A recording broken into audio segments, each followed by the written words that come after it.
শিল বৰষুণ কবি ৰঞ্জিত পাটগিৰি।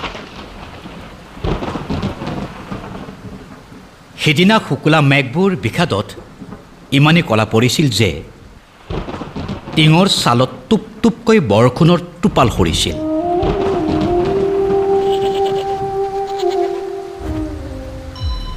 শুকান কাপোৰবোৰ আয়ে সামৰি ঘৰত সোমাইছিল।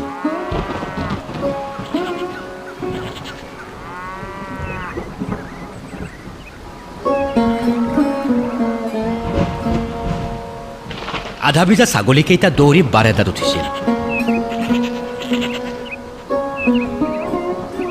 বৰষুণক ভয় কৰা মানুহবোৰে ছাতি লৈ ৰাস্তা পাৰ হৈছিল।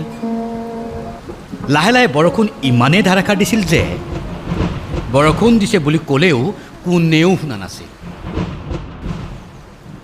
এইবিলাক পদ্য নহয়, বৰ বেছি গদ্য। আচল কবিতাটো হ'ল সিদিনা তুমি পানী পতাত বাল্টি পাতি পানী ধৰিছিলা।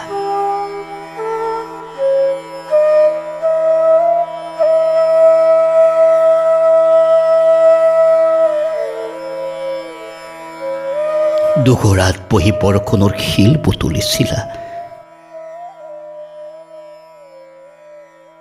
আমি দুয়ো ওচৰা ওচৰিকৈ আছিলো, অথচ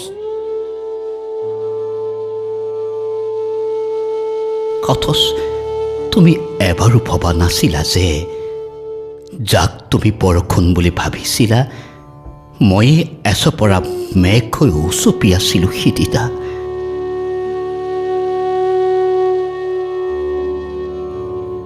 আৰু সৰু সৰু বগা শিলবোৰ আছিল মাথো মোৰ সপোনৰ কিছু ভগা চিগা টুকুৰা।